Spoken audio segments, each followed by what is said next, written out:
안녕하세요. 잡시광입니다. 2022 카타르 월드컵 조 추첨 결과 일본은 독일, 스페인과 2조에 속하게 됐습니다. 죽음의 조에 배정되자 일본은 도하의 비극이라며 부정적인 전망을 쏟아냈습니다. 일본의 전력을 보았을 때 16강이 불가능하다는 것은 부정적 전망이 아니라 객관적인 전망입니다. 그런데 최근 일본 대표팀은 조만간 벌어진 A매치 대진을 가지고 엄한 트집까지 잡기 시작했습니다. 한국과 일본은 오는 A매치 계절인 6월 각각 홈에서 브라질과의 평가전을 추진 중입니다. 이를 두고 한국의 축구팬과 언론들은 안방에서 강호와 겨뤄볼 수 있는 좋은 기회라고 환영하고 있습니다. 하지만 일본의 반응은 전혀 다릅니다. 일본 매체 풋볼존은 일본 축구협회 관계자의 인터뷰를 인용해 월드컵을 앞둔 시기에는 보통 본선에서 만날 상대와 같은 대륙에 속한 팀과 평가전을 치르는 게 일반적이다. 일본은 스페인, 독일, 코스타리카 혹은 뉴질랜드와 한 조에 속해 있다. 남미 팀인 브라질과의 평가전이 실질적인 도움이 될지 모르겠다라고 보도했습니다. 브라질 측도 아시아 팀들과 맞붙는 경기가 도움이 될지 의문을 보내고 있습니다. 축구선수 출신 캐스터 페레이라 네트는 브라질은 이번 월드컵에서 우승이 목표인 팀인데 그에 걸맞은 평가전을 준비해야 한다. 평가전 상대가 독일 혹은 프랑스일 것이라 생각했는데 일본이라니 이해할 수 없다 라고 발언한 것입니다. 일본이 매너 없게 A매치 상대를 두고 볼멘 소리를 하자 브라질에서도 불편하다는 반응이 나온 것인데요. 더구나 일본 축구협회가 오는 6월 삿포로 돔에서 열리는 기린컵 상대로 파라과이가 결정됐다고 발표하자 일본 축구팬들 사이에서는 또 남미 팀이냐 라는 반응이 쏟아졌습니다. 월드컵 조별 예선에서 남미를 만나지도 않는데 왜 남미 팀과 평가전을 잡았는지 이해가 되지 않는다는 반응이 다수였습니다. 심지어 피파 랭킹 52로 남미 예선 10개 팀 중 8위에 그친 파라과이와의 평가전이 전력 향상에 크게 도움이 될지 회의적이라는 반응도 나왔습니다. 하지만 사실 이런 태도는 상대국인 파라과이에 대한 예의는 아닙니다. 일본의 이런 태도는 어차피 죽음의 조에 속해 있어서 16강 탈락 가능성이 높은 일본이 벌써부터 핑계를 대기 위해 밑밥을 까는 것이라는 분석이 나옵니다. 반면 한국에게는 브라질과의 평가전이 여러 면에서 유익합니다. 그동안 한국은 우루과이와 한 조에 속해 있기 때문에 같은 남미 팀을 상대로 평가전을 치를 수 있는 좋은 기회이기 때문입니다. 그런데 일본은 A매치에 대해 볼멘 소리를 하면서도 얼마 전 대외적으로 황당한 목표를 밝혔습니다. 대표팀의 모리야스 하지메 감독은 월드컵 목표는 8강이라고 밝혔습니다. 일본 국가대표 수비수로 활약했던 다나카 툴리오 역시 진지하게 8강 가능성을 예상했는데요. 독일은 우승을 차지한 2014년에 비하면 지금은 그렇게 강하지 않다. 독일을 괴롭혀서 조별리그 3차전인 스페인전까지 희망을 이어가야 한다. 하지만 이렇게 행복 회로를 돌리고 있는 일본에게 찬물을 끼얹는 소식들이 연이어 들려왔습니다. 일본 축구계의 원로 세르지오 에치고는 아시아 축구연맹 챔피언스 리그 우승도 못하는 일본이 월드컵 8강을 목표로 잡았다. 이건 무리한 목표다. 라며 팩트 폭격을 날렸습니다. 실제로 일본은 지금 아시아에서조차 힘을 못 쓰고 있습니다. 일본의 가장 최근 아시아 챔피언스 리그 우승은 지난 2018년이었습니다. 특히 지난 시즌 대회는 전멸했습니다. 반대로 지난 시즌 한국 K리그 팀들은 출전한 4팀 모두 아시아 챔피언스 리그 16강에 진출했고 8강에 3팀, 준결승 2팀, 결승 1팀을 배출했습니다. 당시 일본의 축구 원로 세르지오 에치오는 한국과 일본의 수준 차이가 크다라고 평가한 바 있습니다. 이어서 에치고는 이런 일침을 내놨습니다.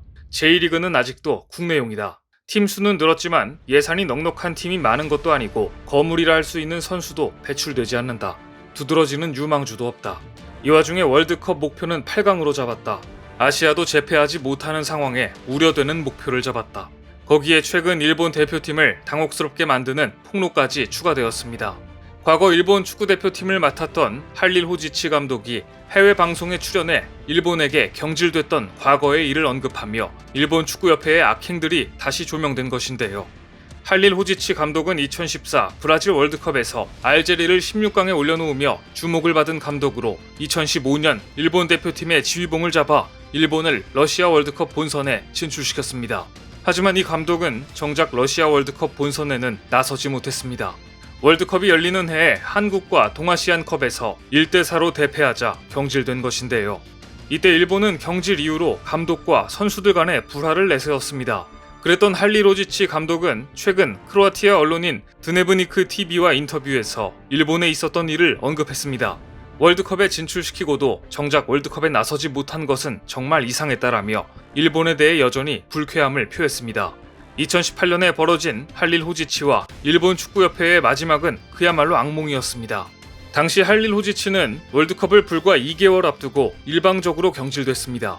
열이 받은 감독은 기자회견을 자청했고 350여 명의 기자가 몰렸습니다. 그 자리에서 할릴 호지치 감독은 이렇게 밝혔습니다. 이것은 최악의 악몽이다. 짜증나는 상황에 나를 몰아넣고 휴지통에 버린 것 같다. 일본 축구협회가 경질 사유로 밝힌 선수들과의 소통에는 전혀 문제가 없었다. 일본에서 이렇게 일을 마무리하는 것은 생각도 못했다. 일본 취재진 앞에서 눈물을 흘리는 등 갑작스러운 경질에 억울함을 토로했고 결국 감정이 상할 대로 상해버린 감독은 일본 축구협회와 다시마 고조 회장을 상대로 공식 사과와 위자료 1엔 한화 10원을 요구하는 소송을 제기합니다. 고작 10원을 요구하는 걸 봐도 알 수 있듯이 이 소송은 돈이 목적이 아니라 자신의 명예를 실추시킨 일본 축구협회의 잘못된 일 처리 방식을 알리기 위한 것이었습니다. 일본은 대체 대표팀 감독에게 어떻게 했길래 10원짜리 소송을 당하는 일이 벌어진 것일까요? 성적에 따라 감독을 경질시킬 수는 있습니다. 다만 프로라면 그 이유를 명확하게 설명하고 납득시켜야 했을 텐데요. 억울하게 선수들과 불화를 일으킨 감독으로 불명예 퇴장을 당한 할릴 호지치가 할 수 있는 일은 이런 식의 소송밖에 없었던 것입니다. 그런데 최근 일본이 절망할 만한 소식이 또 한 가지 전해졌습니다. 한국 축구가 카타르 월드컵 H조에서 2위로 16강에 오를 거란 외신의 전망이 나온 것입니다. 미국 스포츠 매체 ESPN은 H조에서는 포르투갈과 한국이 16강에 오를 것으로 예상했습니다. 독일, 네덜란드 등 유럽의 강팀을 피하고 한국보다 랭킹이 낮은 가나와 만나는 등 전체적으로 무난한 조에 편성되었다는 것입니다. ESPN은 한국이 1차전 우루과이전에서 1대0으로 이기고 2차전 가나전도 1대0 승리를 거둬 일찌감치 16강 진출을 확정할 것으로 예상했습니다. 특히 손흥민은 이번 월드컵이 마지막이 될지도 모르지만 그의 기량이 최절정일 때 치르는 대회라며 대한민국의 전력을 높이 평가했습니다. 반면 같은 조의 우루과이에 대해선 미국 리그 최악의 팀에서 해고된 감독이 대표팀을 맡고 있다며 지역 예선에서 많은 실점을 내줬고 여전히 35세 공격수 2명에게 의존하고 있다고 지적했습니다. ESPN이 전망한 16강 진출 예상국에서 아시아는 한국이 유일했습니다. 일본에 대해서는 2조 3위로 16강에 오르지 못할 것으로 내다봤습니다. 8강이 목표라고 밝힌 일본으로서는 머쓱해지는 예상인데요. 미국 ESPN의 흥미로운 예상까지 나왔고 지금 한국 축구 대표팀은 일본과 전혀 다른 태도로 A매치에 임할 태세입니다. 파울루 벤투 감독이 이끄는 대표팀은 오는 6월 작년 코파 아메리카 우승국인 남미 최강 아르헨티나와 친선 경기를 치를 예정입니다. 한국은 6월에만 브라질에 이어 아르헨티나와도 모의고사를 치르면서 전력을 가다듬을 예정입니다. 우루과이보다 한 수 위로 평가받는 아르헨티나와 매치가 결정되자 벌써부터 한국에서는 현재 최고의 기량을 보이고 있는 손흥민과 메시의 대결이 어떻게 펼쳐질지 관심이 집중되고 있습니다. 오늘 준비한 소식은 여기까지입니다. 댓글을 통한 여러분들의 많은 의견 기다리겠습니다. 시청해주셔서 감사합니다.